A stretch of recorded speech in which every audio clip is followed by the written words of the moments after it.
আসসালামু আলাইকুম দর্শক, চলে এলাম খুবই ইউনিক একটা রেসিপি নিয়ে। খুবই মজাদার এই রেসিপিটি আপনারা অবশ্যই বাসায় ট্রাই করবেন। এখানে রয়েছে খাসির মাংসের তিল্লি, গুর্দা আর হচ্ছে শ্বাসনালি আর চর্বি। এটা আমি রান্না করব কাঁচা কাঁঠাল দিয়ে, সাথে আমি সামান্য আলুও দিব। দেখুন এখানে আমি চর্বি নিয়েছি খাসির মাংসের কিন্তু প্রচুর পরিমাণে চর্বি থাকে। আপনারা কিন্তু চর্বি দিয়ে এই রেসিপিটি রান্না করতে পারেন। এখানে আমি প্রেসার কুকারে দিয়ে দিলাম 4 টেবিল চামচ পরিমাণ সয়াবিন তেল, দিয়েছি আস্ত কিছু গরম মশলা আর দিয়েছি 3টি মাঝারি সাইজের পেঁয়াজ কুচি। খুব ভালোভাবে চুলার আঁচ মিডিয়াম হিটে রেখে পেঁয়াজগুলো বাদামি করে ভেজে নিব। ঠিক এই পর্যায়ে আমি সামান্য পানি দিয়ে নিচ্ছি, যেহেতু মশলা দিব যাতে নিচে লেগে না যায়। দিচ্ছি আদা রসুনের পেস্ট 1 টেবিল চামচ, লবণ স্বাদ মতো, হলুদের গুঁড়া 1 চা চামচ, মরিচের গুঁড়া 1/2 চা চামচ, আপনারা স্বাদ মতো দিবেন। দিচ্ছি গরম মশলা গুঁড়া 1 চা চামচ আর দিচ্ছি জিরার গুঁড়া 1 চা চামচ। খুব ভালোভাবে মশলাটা কষিয়ে নিতে হবে। লবণ আর ঝালটা আপনারা আপনাদের স্বাদ মতো ইউজ করবেন। এই পর্যায়ে সামান্য চামচ ধোয়া পানি দিয়ে নিচ্ছি মশলাটি কষানোর জন্য। চুলার আঁচ মিডিয়াম লো হিটে মশলাগুলো কষিয়ে নিব। মশলা কষানো হয়ে গেছে, দেখুন তেল ভেসে উঠেছে। এই পর্যায়ে আমি কিন্তু গুর্দা, শ্বাসনালি, ফ্যাফড়া এগুলো কিন্তু সিদ্ধ করে নিয়েছিলাম সামান্য লবণ আর একটু হলুদ দিয়ে, কারণ সিদ্ধ করলে এগুলোর ভিতরে বেশ পরিমাণ ময়লা থাকে যেটা বের হয়ে যায়। আমি 2-3টা বলক তুলে পানি ঝরিয়ে নিয়েছি খুব ভালোভাবে পরিষ্কার করে। আর তেলগুলো, চর্বিগুলো কিন্তু আমি সিদ্ধ করিনি। তো সবগুলো দিয়ে সামান্য পানি দিয়ে এখন আমি কষিয়ে নিব খুব ভালোভাবে, যাতে কোনো ব্যাড স্মেল না থাকে।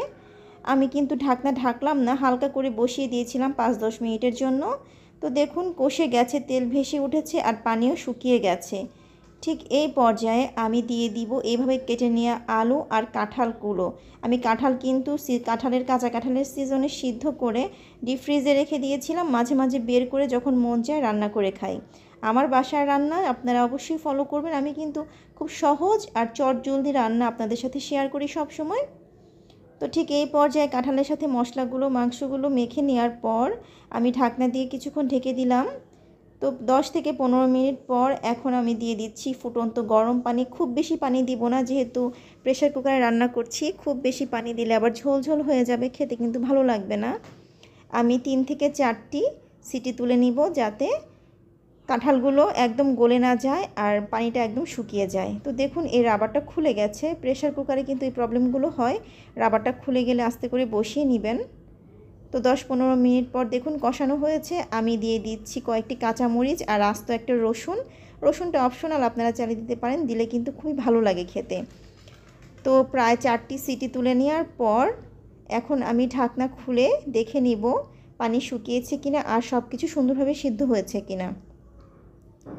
ঠিক এইভাবে আমি এই প্রেসার কুকারের ঢাকনা খুলে নিলাম। সামান্য একটু পানি রয়েছে আর সব কিছু সুন্দরভাবে সিদ্ধ হয়েছে আর খুব দারুণ একটা স্মেল বের হয়েছে। তো আমি এই পর্যায়ে আবারও ঢাকনা দিয়ে ঢেকে দিব কিছুক্ষণের জন্য। ঢাকনা লাগাবো না, কিছুক্ষণ আমি রেখে রান্না করে নামিয়ে নিব পানি শুকানোর আগ পর্যন্ত। দেখুন দর্শক, খুব সুন্দরভাবে কিন্তু পানিটা শুকিয়ে গেছে। আমি মেনলি এখানে খাসির চর্বি, গুর্দা আর তিল্লিটা ইউজ করেছি। কলিজা দিলে খুব বেশি ভালো লাগবে না, তাই কলিজা দেইনি। সুন্দর কিন্তু একটা স্মেল বের হয়েছে আর এটা গরম গরম ভাতের সাথে খেতে খুবই দারুণ লাগে।